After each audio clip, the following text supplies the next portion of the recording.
नमस्कार मित्रांनो, मी समीर पेडणेकर. माझ्या सक्सेस बागायत या यूट्यूब चॅनलवरती आपलं सर्वांचं हार्दिक स्वागत. आज आपण बोलणार आहोत एक अशा विषयावरती जो विषय अजूनपर्यंत बऱ्याच लोकांना सुटलेला नाही आहे. आपण बोलणार आहोत बांधकाम कामगारांच्या शिष्यवृत्तीविषयी. कामगारांची शिष्यवृत्ती बऱ्याच लोकांची मंजूर होते, पण कधी कधी काय होतं, पैसेच अकाउंटला येत नाही. आता पैसेच आपल्या अकाउंटला येत नसतील तर आपण काय करावं आणि कसं काय पुढची प्रोसेस केली पाहिजे ह्याची सर्व माहिती मी तुम्हाला या व्हिडिओमध्ये दिलेली आहे. मित्रांनो, तुम्ही चॅनलला माझ्या सबस्क्राईब अजून केला नसाल तर लगेच सबस्क्राईब करा, जेणेकरून चांगले व्हिडिओज आणि जे प्रॉब्लेम्स तुम्हाला ऑनलाईन काम करत असताना येत असतील ते सगळ्या प्रॉब्लेमचं सोल्युशन माझ्या संपूर्ण व्हिडिओमध्ये तुम्हाला या ठिकाणी सापडेल. चला तर मित्रांनो, आपण व्हिडिओला सुरुवात करूया. आज आपण काय म्हणतोय की बांधकाम कामगार हे आपल्या मुलांचा शिष्यवृत्ती फॉर्म म्हणा, मुलीच्या लग्नाचा क्लेम म्हणा, बऱ्याच प्रकारे क्लेम करत असतात. क्लेम मंजूर होतो. क्लेम मंजूर व्हायला जवळपास 6 ते 7 महिने जातात आणि 6 ते 7 महिन्यानंतर आपल्या कामगारांना हा वरील जो मेसेज तुम्हाला स्क्रीनवर दाखवला आहे, अर्ज मंजूर झाला असून पुढील कारवाईसाठी मंडळाकडे पाठवत आहे असा मेसेज येतो. पण कधी कधी काय होतं, त्यांच्या अकाउंटलाच पैसे जमा होत नाही किंवा मंडळ आपल्याला पैसे पाठवत असतं आणि आपल्याला पैसेच आपल्या अकाउंटमध्ये येत नाही. आता हा नेमका प्रॉब्लेम काय असू शकतो, तर आपण पहिल्यांदा काय करावं की एक खात्री करून घ्यावी की बाबा हा फॉर्म जो भरलेला आहे आणि जो मंजूर झालेला आहे तो माझाच फॉर्म आहे का. त्यासाठी आपण वेबसाईटवर जाऊन प्रोफाईल लॉग इन करायचं आणि त्या लॉग इनमध्ये जाऊन तुम्ही चेक करू शकता की जर तुमचा फॉर्म त्या ठिकाणी एक्सेप्ट झाला असेल तर तुमचा फॉर्म तो मंजूर झाला. दुसरी गोष्ट, आपल्या मोबाईलवर मेसेज येतो आणि मेसेज आल्यावर जवळजवळ 1 ते 2 महिन्यामध्ये आपल्या अकाउंटला पैसे येतात. नेमका प्रॉब्लेम काय असतो, तर आपला अकाउंट नंबर कधी कधी चुकीचं असतं किंवा मंडळ आपल्याला NFT मारत असतं, NFT आपल्या अकाउंटला जमा होत नाही. आता हे सगळं आपण कसं शोधू शकतो किंवा कसं बघू शकतो ऑनलाईनवरती, किंवा नेमका प्रॉब्लेम आपल्या पैशाच्या बाबतीमध्ये काय झाला आहे हे आपण वेबसाईटवर जाऊन बघू शकतो. कारण मंडळ पेमेंट टाकल्यानंतर त्याची सगळी लिस्ट ही आपल्या वेबसाईटवरती टाकत असते. तर कसं बघायचं मी तुम्हाला त्या ठिकाणी दाखवतो. बघा, आपण काय करायचं आहे, सर्वप्रथम गुगल क्रोमला जायचं आहे नेहमीप्रमाणे आणि त्या ठिकाणी आपण महाराष्ट्र बांधकाम कामगार हे त्या ठिकाणी टाईप करायचं आहे. ते टाकल्यानंतर पहिलीच आपली वेबसाईट येते. वेबसाईट त्या ठिकाणी ओपन होते. वेबसाईट ओपन झाल्यावर तुम्हाला थोडा नेटचा प्रॉब्लेम असल्यास जरा स्लो होते. वेबसाईट ओपन झाल्यावर आपण त्या ठिकाणी एक ऑप्शन असतो बघा, बेनिफिट डिस्ट्रीब्यूट. त्या बटनवर क्लिक केल्यानंतर आपल्यासमोर 2 त्या ठिकाणी ऑप्शन येतात.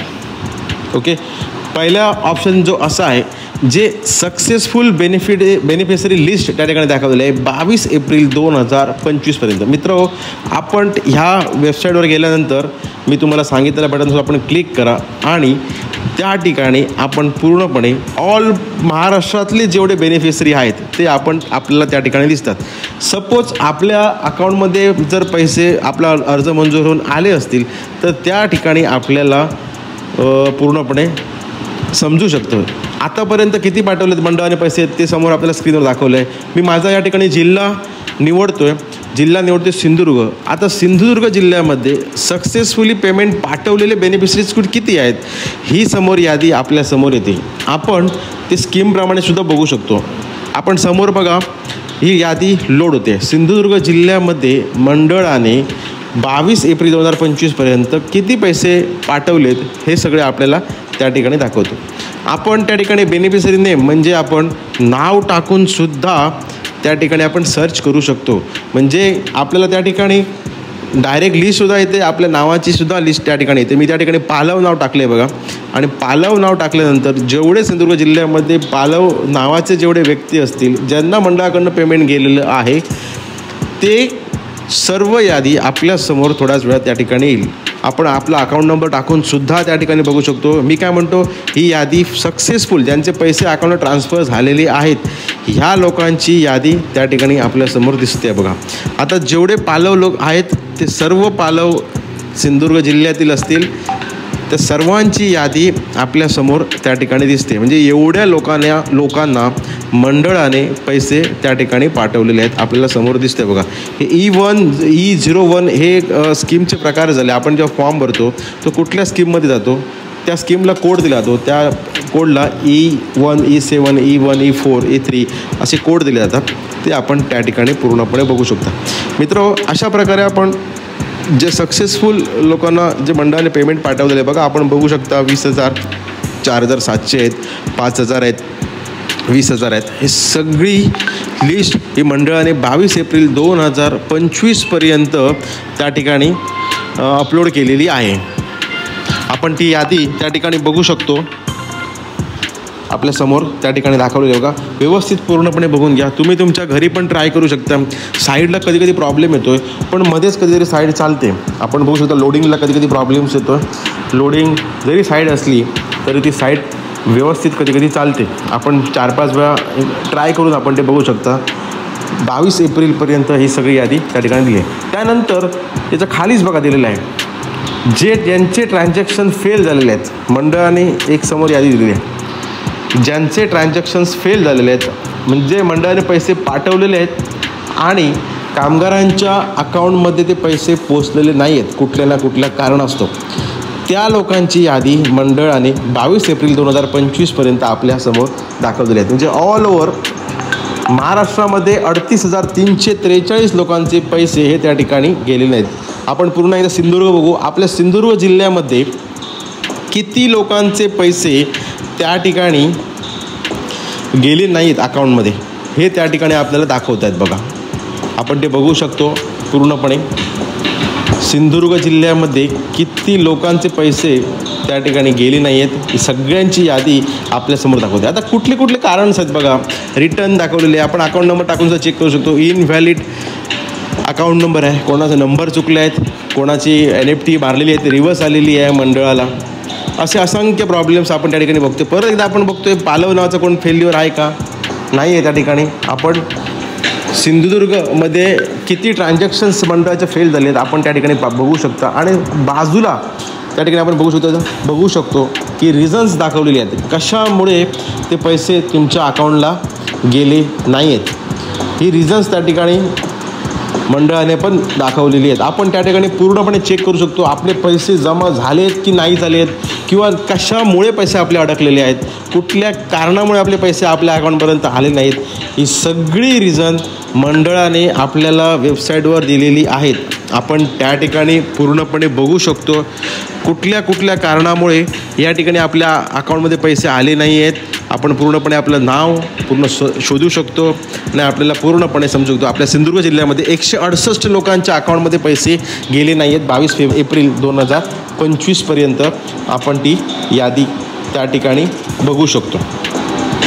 अशा प्रकारे मित्रांनो तुम्ही तुमच्या मित्रांना म्हणा, तुमच्या जवळपास असलेले असंख्य कामगार ज्यांना ह्याबद्दल काहीच माहिती नसतं, ते लोक फक्त फॉर्म भरतात, पैसे देतात आणि गप्प बसतात. आणि कधी कधी ते लोक कंटाळतात सुद्धा, कारण सारखं जाऊन सुद्धा पैसे अकाउंटला येत नाही. मग आम्ही कशाला फॉर्म भरायचा, अशी नैराश्याची भावनासुद्धा त्यांच्या मनामध्ये कधी कधी निर्माण होते. छोटे प्रॉब्लेम्स असतात, हे आपण प्रॉब्लेम सॉल्व करू शकतो. आपल्या अकाउंटला जर पैसे आले नाहीत तर आपण ते कारण शोधू शकतो. ऑनलाईनमध्ये कारण बघा, कारण बघितल्यानंतर त्याच्यावर तुम्ही सोल्युशन काढू शकता. आता यावर तुम्ही काय करू शकता की जर तुमचा अकाउंट नंबर चुकलेला असेल किंवा तुमचं NFT जर चुकलेली असेल तर तुम्ही काय करू शकता, तुमचं सर्वप्रथम जाऊन तुम्ही कामगारांचं जे ऑफिस असतं जिल्ह्याचं, प्रत्येक जिल्ह्यामध्ये कामगारांचं ऑफिस आहे, त्या ऑफिसला जाऊन तुम्ही तो तुमचा बँक पासबुक नंबर अपडेट करू शकता. नसेल तर तुम्ही नवीन बँक पासबुक द्या. कधी काय होतं की NFT करताना काही बँकांना प्रॉब्लेम्स येतो. ते प्रॉब्लेम्स तुमच्या बाबतीमध्ये क्रिएट होऊ नये म्हणून तुम्ही मोस्टली नॅशनलाइज बँकेचं पासबुक तुम्ही जर दिलात तर तुम्हाला कधी पेमेंटला त्या ठिकाणी प्रॉब्लेम्स येत नाही. अशा प्रकारे तुम्ही तुमचा प्रॉब्लेम्स हा लवकरात लवकर सेट करा, कारण एकदा का पैसे आपले फेल झाले तर परत कधी भेटेल हे सांगू शकत नाही आपण. त्यामुळे तुम्ही ह्या गोष्टी सगळ्या बारकाईने लक्ष ठेवा आणि तुमचा हा प्रॉब्लेम सॉल्व करण्याचा प्रयत्न करा. मित्र, मी दिलेल्या तुम्हाला माहितीमध्ये बऱ्याचपैकी तुम्हाला हा प्रॉब्लेम म्हणजे तुम्हाला ही अडचण जरी सॉल्व झाली असं मला वाटते. तुम्ही तुम्हाला कसं वाटलं तुम्ही मला खाली व्हिडिओच्या कमेंट्समध्ये लिहून पाठवा की तुम्हाला हा व्हिडिओ कसा वाटला. आणि तुमचे जेवढे कामगार असतील, तुमचे जेवढे फ्रेंड्स असतील, आपल्या महाराष्ट्रामध्ये बरेच कामगार आहेत ज्यांना जास्त यूट्यूब्स वगैरे वापरत नाही, तुम्ही त्यांना हा व्हिडिओ दाखवू शकता, त्यांना तुम्ही शेअर करू शकता. आणि त्यांचा जो प्रॉब्लेम्स आहे, बऱ्याच आपले कामगार लोकांना जे पैसे भेटले नाहीत कुठल्या ना कुठल्या कारणामुळे, त्यांना पैसे भेटू दे. आपल्या एका शेअरने माझ्या चॅनलला तुम्ही सबस्क्राईब करा, जेणेकरून असे बरेचसे व्हिडिओ हे आपल्यापर्यंत मी येणाऱ्या काळामध्ये आणणार आहेत. आमचं चॅनल थोडं नवीनच आहे आणि नवीन असल्यामुळे आपल्यापर्यंत मी आपल्याला आवाहन करतो आहे की माझ्या चॅनलला तुम्ही सबस्क्राईब करा. अशा बऱ्याचशा गोष्टी ज्या सस्पेन्स आहेत, छोट्या छोट्या गोष्टी आहेत, ते तुमच्यापर्यंत पोहोचण्याचा मी प्रयत्न करेन. पुन्हा एकदा तुम्ही माझ्या चॅनलवरती पूर्ण व्हिडिओ बघितलात, तुम्हाला नक्की व्हिडिओ आवडली असेल आणि पूर्णपणे स्किप न करता तुम्ही हा व्हिडिओ मला बघितलात, माझा त्याबद्दल तुमचे मनपूर्वक आभार. धन्यवाद.